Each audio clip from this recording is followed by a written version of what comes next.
আসসালামু আলাইকুম। সকল প্রশংসা মহান রব্বুল আলামিনের জন্য। আজকে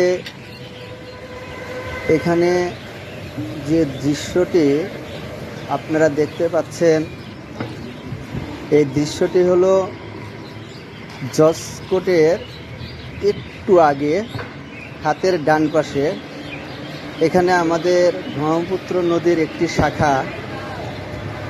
এখানে সব সময় আগে অনেক পানি থাকতো, কিন্তু এখন এই নদীতে পানি নেই বললেই চলে।